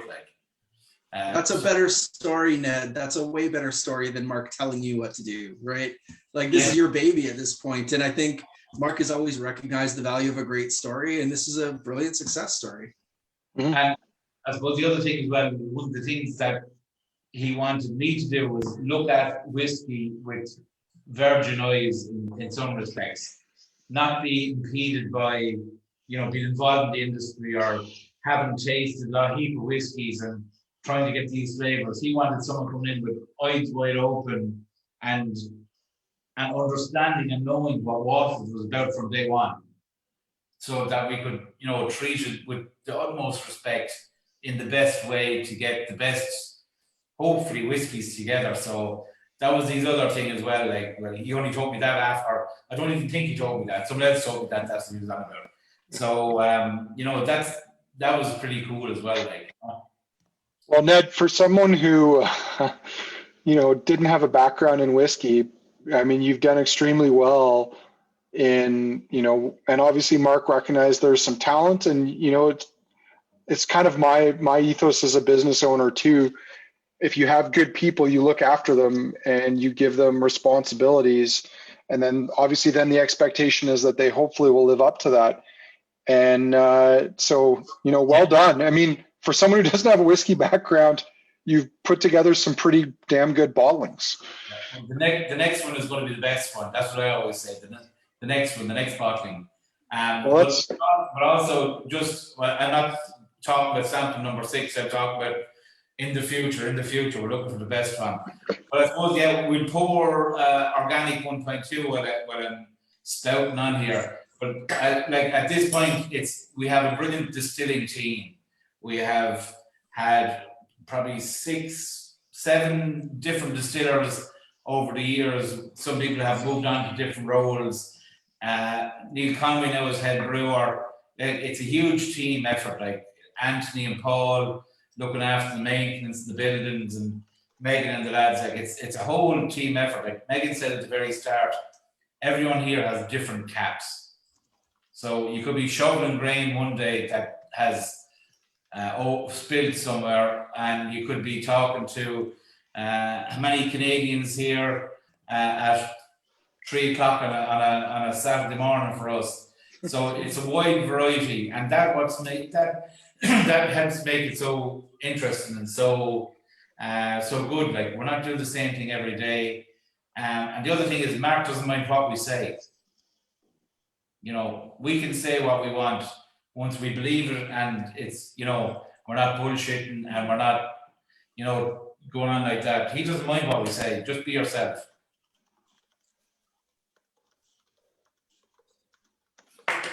Yeah. And we're moving on to the next one. Organic 1.2. So we split up the 2 organics, but I think what we can do is maybe go back and smell the other one after we've smelled and tasted this one. So again, this is the same 6 farmers, just a little bit older. And maybe Megan, you can explain why we came up with the Arcadian series. Yeah, that question did come up earlier. I meant to bring it up again. Oh, the Arcade. So the organic, the first part of Arcadian series is, I suppose the whole series in itself is, Mark Newton would call it what his otherworldly delights, those maverick farmers, the growers, you know, those who I suppose take it a step above conventional. So we've obviously your conventional farmers, but we have a handful of both organic and biodynamic farmers. I'll put my hands up and say I hadn't a clue what biodynamics entailed when I first joined here. But I had the pleasure of going to Trevor Harris's farm last year, and we went up. We actually brought Jenna, remember you? Oh yeah. Whisky Go Girl over in America, and she came with us. And I just saw the effort. Like, I mean, they could be out at 2 o'clock in the morning sowing. You know, they go off the lunar calendar. For fertilizer, they bury cow horns with manure in them, and they bury them under the ground, and they uproot them then, and that's what they spread over the land. So I suppose the Arcadian series was this idea that, you know, we had a set of releases that pertain to this, you know, step above conventional. That was kind of... Yeah, so I suppose Arcadian series is the other worldly, and Gaia is the organic. And I suppose we're into Greek mythology here now, and I think I'm not 100% sure. I think Gaia is the goddess of land or earth.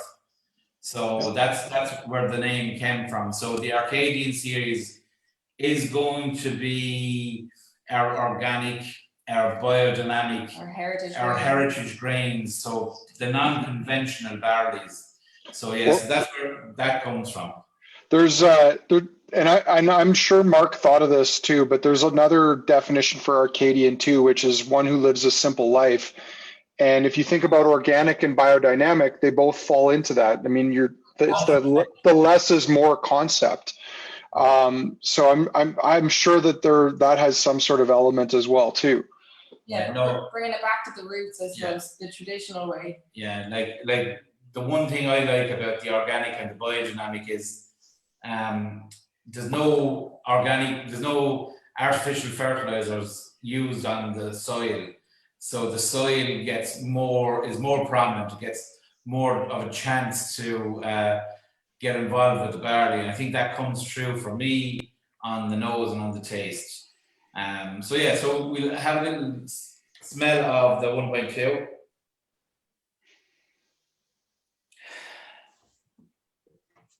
So there's a rose bed on this for me. There's a kind of a marshmallowy, kind of a burnt marshmallow taste or smell. Like a s'more. A what? A s'more. What's that? S'more. Oh, a s'more, yes. It's probably not maybe it's not common in Ireland, but in North America, it's graham wafers, chocolate chips, and marshmallow, and you try to get it close to the fireplace or the fire pit so that it all melts together and it's kind of mushy and gooey. I was poor. I could only afford marshmallow. Andrew, I'll s'more over a fire pit one day, and I'll send you a picture. There you go. Well, I mean, the zoning in our city only allows us to have gas fireplace in our homes, and I'm pretty sure my wife would get mad if she saw me trying to make s'mores next to the gas fireplace. But I just wanted to say this is, in a way, it's probably the most floral of all the ones we've had so far. Still loads of barley, lots of terroir, but there's something very kind of floral about this one that I didn't get in some of the others. So this reminds me of a bed of roses in summer. That's what comes to mind straight away. Like it's walking through, and it's the old roses that have that smell. And you can get the new roses that don't have the smell, but these are the old roses that have the smell. It's not hay Hay fever. There's a cherry, kind of a stone fruit as well. Rhubarb. I like rhubarb, and I get that kind of rhubarb tart. Yeah, cooked rhubarb nose of it. Are you familiar with rhubarb? Oh yeah. Rhubarb grows well where we are. My mom used to have a couple of rhubarb patches, and I would say that's my favorite pie. I love rhubarb pie. I'm onto the palate, and Megan, the s'mores note was big on the nose, but on the palate, that's all I can think of now is like chocolate, caramel, marshmallow. It's lush, creamy, comforting. Lemon sherbet. That when you dip the licorice into the sherbet, and that's what I'm kind of getting as well. Ned, while we're at this point, and I know you guys know the answer to this, but one of our eagle-eyed participants tonight noticed that Waterford does not spell whiskey with an E. And this is actually, to be honest, the spelling of whiskey is something that causes me some grief, because outside of the US and Ireland, no one spells whiskey with an E. And yet Canadian distilleries, marketing companies, for some reason spell Canadian whiskey with an E, including in the Saddle Dome, our hockey arena here in town, which drives me crazy because it's just a little detail, but it's an important one. But this was kind of a conscious decision on Mark's part. Yeah, so Irish technical file states that you can spell whiskey with or without an E, because going back generations, whiskey would have been spelled without an E in Ireland. And there's some debate over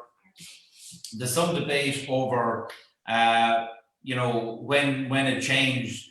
Some people say it was a marketing term back years ago to differentiate from Scottish whiskey. I don't know, but whiskey going back years would have been without an E. Both would have been used, actually, I think. So there's an article on our website and it's called to E or Not to E. And that gives our take on it, I suppose. I just sent it into the chat there, so if anyone afterwards wants to. Oh, Megan said it in the chat there, yeah. So it's to E or not to E, and we choose not to E. For this sounds bad because we are not necessarily a Irish whiskey. We are a whiskey that's made in Ireland. So that's a little bit probably controversial. And I suppose the thing about it is you know, when Mark was looking at Irish whiskey, there's a lot of, I won't say a lot of, there's a certain amount of treading the line of reality and truth in Irish whiskey, where you have companies claiming to have distilleries and they don't. Recently, well, when I say recently now, it's over 12 months ago because no one has been to Ireland with over 12 months. But there's a guy down the road from us called Peter Mulryan, and he's in Blackwater Distillery. He's down in Lismore, County Waterford. And, you know, we've been contacting him, we talked to him, but he told me that he had a couple coming from America, and they had 6 distilleries that they wanted to visit. And they weren't all big distilleries. They wanted to go to the smaller distilleries, so that, you know, they were leaving out the Jensens and the Teelings and all that. Like, so they were going to smaller ones. And 4 of the 6 that they wanted to see didn't have distilleries, and they couldn't believe it. Mm-hmm. So yeah, it was. Mark just doesn't want to be associated really with Irish whiskey as such. Well, and he, you know, I was going to say also, I had a bit of a chuckle when you said that he, you know, he knew it would be a bit controversial. Far be it from Mark to shy away from a little bit of controversy. Yeah, what I would say on this, though, Andrew, and this is, you know, I'm a bit tongue in cheek there with some of it, but it's not tongue in cheek either. But Mark is not controversial for controversy's sake. Mm. He believes it, and he'll stand by it. Yeah. And you know, people would say that's controversial, but he's not trying to be controversial for controversy's sake. You know, this is what it's also starting a conversation too. I mean, and I certainly appreciate that. And I think, you know, this is something that a lot of people, even watching this, even if you're into whiskey, because Irish whiskey's not really had a huge following to the extent that Scotch whiskey has over the last 2 decades. But it would shock people that prior to about 5-6 years ago, 90% of the whiskey, Irish whiskey, was coming from one place. And even today, you know, a lot of these brands, these single malt brands that are out there, they're now from a different distillery, but, you know, Cooley, but it's all stuff made by, you know, John Teeling and his sons before they sold it to Beam. I mean, there is a lot of kind of cloak and dagger and mystery. And the saddest thing for me was in the early start of my career, realizing that all these Irish whiskey brands were all made by one place. And I mean, I think for a long time, the advantage the Scotch whiskey industry had over the Irish one was that they had a legitimate story to tell about place. And I think what's nice is there are a lot of distilleries now opening in Ireland. I mean, you've got close to 30 that are now either open or about to open. 33 who are producing at the moment. And that's, I think, you know, it might take another decade or 2 to get there, but you're going to get back to that point where you're going to be able to talk about local stories and local people. And I think that's incredible. And I would always say our story is not a typical old Irish, bigara, come here till I tell you about the leprechauns and Mickey and all this kind of people, you know. Our story is the barley and everything that happens to the barley. That's our story. Yeah. Like I remember when I started, I assumed that all Irish whiskey was made from Irish barley, and it's not. Like, you know, there's not enough barley in the country to keep every distillery going. So that's fair enough. But like, how many people out there would know that, like that it's not Irish grain.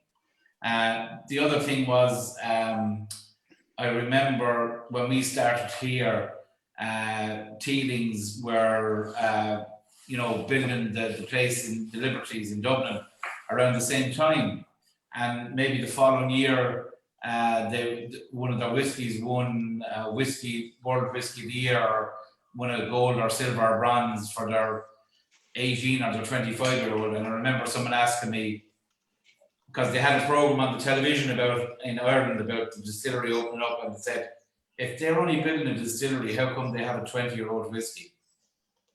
And it's absolutely no problem doing it, but just be upfront about it a little bit, and even some of the laws in Ireland are ridiculous. There's a couple of people here, you're probably familiar with Louise McGuane and JJ Carey, and she wanted to put some information on our bottles and she couldn't, because they said, if you put that on it, people will assume the other distilleries are not doing it.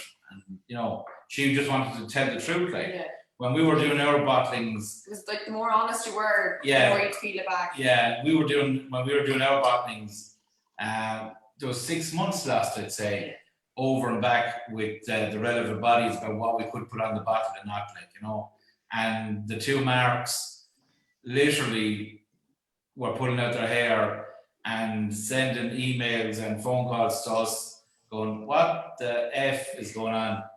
So it was literally less information is better on the bottle. That's nearly what they were looking at. That's why we came up with the terroir code and all that, so then people can go and have a look themselves. Okay, I've just while we're on this one, I've put up, there was a question. People wanted to have a second poll. What was your favorite whiskey from tonight's lineup of the Waterfords? We do have one last one that we're going to go on to, and we're not going to spend a huge amount of time talking about this last one because it's not really why we're here. Before we knew that Ned and Megan were going to be real troopers and stay up until 3:04 a.m. in Waterford to be with us, we thought it would be kind of cool to put one of Bruichlotti's bottlings into the tasting. And not just any bottling, but I think a bottling that really traces its origins to Mark Grenier and what he did at Bruichlatti. When they first launched the Black Heart, they made a lot out of, the mysteries of the cask and all this. There was some great marketing stuff put out there, but really what it was allowing the distillery to be creative with its cask selection. And the reason we thought this would be kind of a fun one to throw into the lineup was kind of thinking ahead 15, 20, 25 years, what sorts of things might we expect? Now, admittedly, 1994 was before Bruichlatti was bought by Mark Grenier and his group, but these are casks that they owned, and then a lot of that stock got re-racked because maybe it was in tired old barrels that just weren't doing the trick anymore. And it's kind of into that realm of finding different characters to pull from different types of wood. And Kurt, do you remember, I don't know if it was you or Evan whose idea it was to throw this in there, but we did. Funnily enough, it was Evan, because Jesse, I think, forgive me if I'm wrong on that name there, it's disappeared for me, messaged me earlier and said, hey, I'm really sorry, Kurt, but I got to slip away to put the kids to bed. Can you let me in on the secret as to why this was included? And I was like, I wasn't actually involved in that process, but this is the gent who was behind the renaissance of Bruichlatti, if you will, in 2000. So that decision, I think, was maybe Evan, but obviously the thread is pretty clear as to why it's here. So. Yeah. And unfortunately, Ned and Megan, if we'd known earlier that you were taking part, we would have found a way to smuggle a couple of vials of this to Waterford for you. We actually looked to see could we get a bottle around Waterford, and we couldn't, and then we saw the price. Yeah. Well, and that is another thing. I mean, trust me, for someone who's been following along for years, part of the reason why we opened this was that we have a few bottles kicking around the shop and we want them to move. And at least, this way we were able to open 2 of them for a tasting. When we expanded it, We're relying on your descriptors to just, help us feel like we're tasting it. well, there's some nice tones in here. There's chocolate, there's caramel, there's berry fruits. There's a lot going on the nose. I don't know if you want to add in there, Kurt. Yeah, there's something that I think there's like a touch of something peated in there. It's really, really faint, but there's a little bit of something there. There's some peach, there's some orangey notes that are really, really pretty. And I'll be totally honest, I've always struggled with the Black Art line, aside from I think maybe the 4.1 and 5.1. 5.1 was the best one. Whiny. Yeah. Adam's first whiny. one. Adam's first one, yeah. Jim had a bit of a propensity for wine casks, more so than Mark, I think.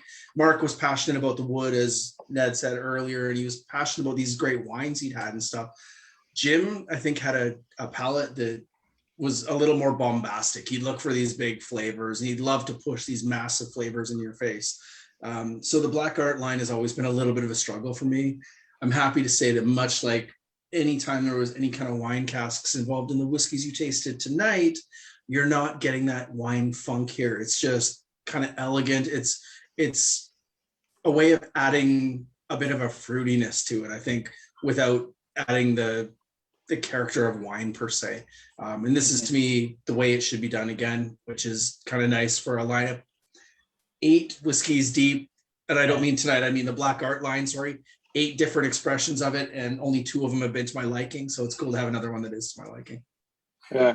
Well, I have to say, I mean, and I might diverge a little bit on this. I actually find this is quite pleasant. I don't know that I would shell out, what is this, $480 or something in the shop now. It is pretty pricey, but it's elegant. I don't get it as kind of wine cask so much as sherry, French oak, American oak, and that touch of peat that might be in there. This is back when Bruichladdich was owned by White and Mackay, and they didn't really care about. They probably didn't care if some of the barley that ended up at the distillery had peat in it, because it was all going to go into blends anyway. So it's an interesting whiskey, and it was something we thought would be kind of fun to throw into the mix. Now we're at a point where we're conscious of everyone's time, especially Ned and Megan's time, because it is 3:10 in the morning. And I think what I'd love to say here is are there any questions, any specific questions that anyone wants to ask before we start winding this down? Because as good a time as any tasting might be, it has to come to an end at some point. And yeah, we've covered a lot of stuff tonight. We've covered 6 whiskeys. I'm kind of excited. One quick side note, and one thing I didn't mention, this organic 1.2 was never supposed to come to Canada.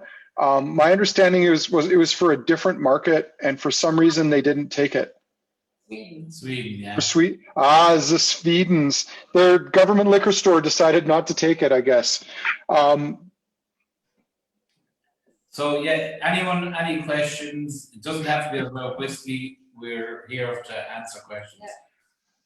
Well, and one thing I'll add quickly, I did put links in there. If you search Waterford on our website, the Sheestown 1.2, the Ballymorgan 1.2, and the Organic Gaia 1.2 are all still in stock. If anyone's interested in ordering a bottle or bottles of them, if you do so, please do it on our website. Mention that you were taking part in tonight's tasting. You'll get a 10% discount. But one last quick thing before I forget and before we start losing people, I did hold back 5 bottles of the Gaia 1.1. I only have 5. If you already got one, don't ask me for one. If you didn't already buy one of these and would like to be considered for it, please email me. You should all have my email. The link to tonight's tasting came, I think, from my email, or it'll go to the store. If not, my email is scotchguy@kensingtonwinemarket.com. Send me a note. If I have more than 5 requests for the last 5 bottles of this, I'll have a draw. But again, if you already got one, don't ask for it. Let somebody else have one, because these are quite rare. I want to make sure that they get into hands of people who will hopefully open them and share them and enjoy them. If there's any questions, follow-up questions. Yeah, just email them into me at Megan, MEGAN @waterfordwhiskey.com. And we'll get back to you with any questions you do have. Any answers. And when we do get open, you're all more than welcome to come over. Yeah, and it's a beautiful, charming little town. I highly recommend it. I wish I'd had more time there.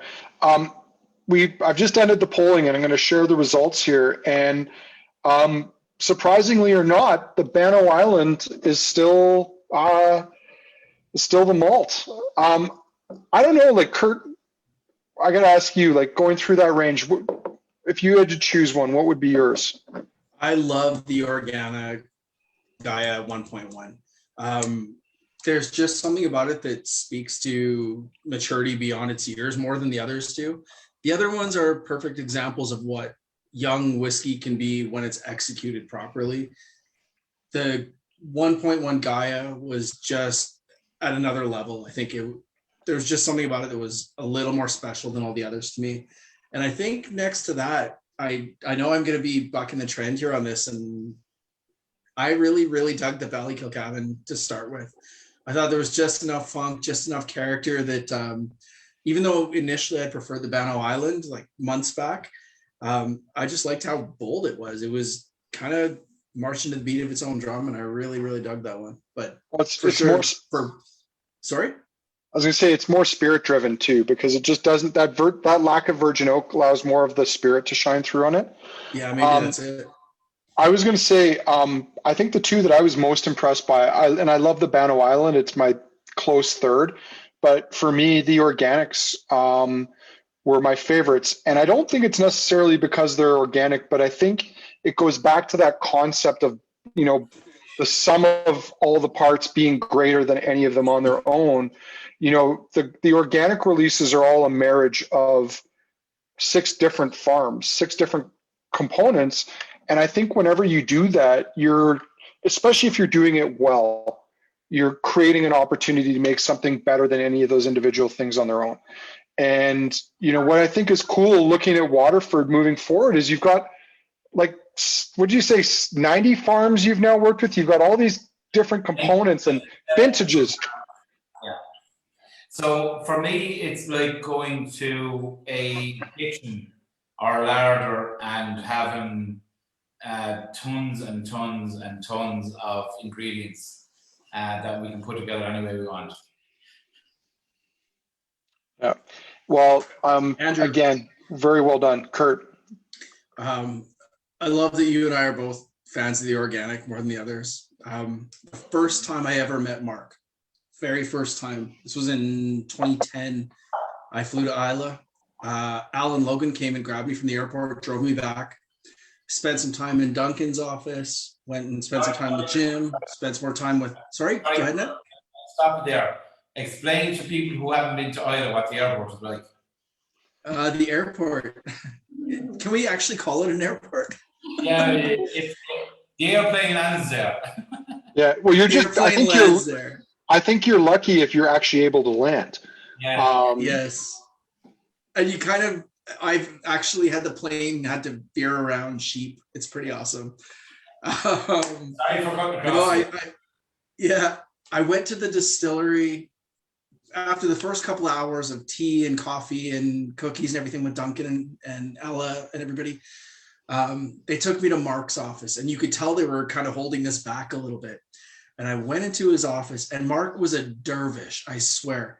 He popped up from his chair like he'd been overly caffeinated or something. He had his big welly, he had his big welly boots on, his dog in there, and pleased to meet you with this gravelly voice. And we chatted and we caught up for a little bit. And he handed me a glass right away, and he's like, "Nose this. Tell me what you're getting. And it was the Bruichladdich Organic at the time. He was just writing tasting notes for it. So I was kind of giving him some, like, my feedback from it. And I remember him taking the glass back and and he put the glass down and he typed a little bit more, and we chatted about bloggers and all this kind of crap for a few minutes. And then he grabbed his coat, grabbed his dog, and was like, "I gotta go," and was gone. And it was just this impression of a man who was just absolutely driven. And I've seen that in everything he's done from the day I met him. So I'll always have a soft spot for Mark and his projects in my life. And this one, to me, to have it launched the way it did and to have the product already at 3 or 4 years old coming out matching my expectations and exceeding them it's a hell of a fun time to watch Whisky grow. So really cool. Mhm. Yeah. Sorry, Ned.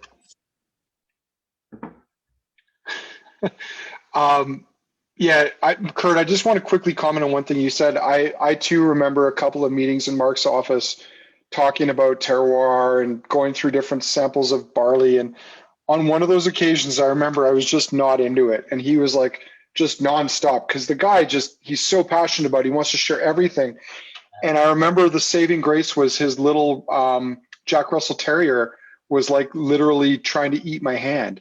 And that was like the distraction that got me through that one session. The one before it was much better, but yeah, he's a passionate guy. What he's done with Waterford, and it's not just him. Like Ned and Megan and everybody you guys have working there. This wouldn't happen. It wouldn't be successful if it wasn't for the people. If it wasn't for the farmers that bought into this idea of selling you guys their barley, tracking all this data, being a part of that. I think it's something it's very impressive. I'm really excited to see how this, plays out over the years ahead. And certainly once things return to some degree of normal, we certainly look forward to having you out to our part of the world. Ned, if you want, we'll take you out to see some farms around here, and even a distillery that's not far from us that has a link to farming as well. But can't say enough. I'm really impressed with what you guys have done with your whiskey. And it's only been the first year that this has been out in the world, and there's a lot to come from it. So thank you very much for this. Thank you for staying up late. I'm sure there will be other questions, but there'll be other tastings, there'll be other opportunities in the future. So for those who do want to tune out, we will start winding this down. Thank you very much for joining us. Ned, Megan, thank you a lot for staying up for us tonight and for offering to do this. Like, you willingly stepped forward and were willing to do this. Caught me on a good day. I don't know what. I was feeling happy. I said, you know what? Heck it, we'll do it Friday. And yeah, in fairness, this is just better having the interaction and the chat, and recorded is grand, but like it's nice just to have the chat because different things crop up and as Megan said, this is the first night out we've had in a long time. It's close. Anyway. So no, we're like, and listen, we were supposed to go over to Canada last March, didn't we? Yeah, we have flights. We have flights paid for, so we're going vouchers. over. But there's two things I'd like is to see a farm and to see some sport in Canada. Some ice hockey. So be it ice hockey or there's a Stampede. That's in Calgary though, is it? Yeah. Supposedly it's going to happen this year. This is all I got to say is I don't know. Maybe it will. I played a bit of rugby, and one of our coaches, for a few years, actually, I think coached in Calgary, and he used to tell us about the Stampede. So I said I'd love to go to that. You know what? I played for the Calgary Irish. You never know. I might have played with them at one point in time. So way back. He was a guy called New Zealand Australian John Kelsey was his name. He was coaching. He was a bit of a lunatic. He got well with it. Well, it sounds like a rugby coach to me. Well, listen, Ned, Megan, thank you very much. Everybody, thanks for joining. I'm going to kill the Facebook feed and I'm going to kill the recording now, which does not mean that people have to disappear right away, but we'll leave it at that.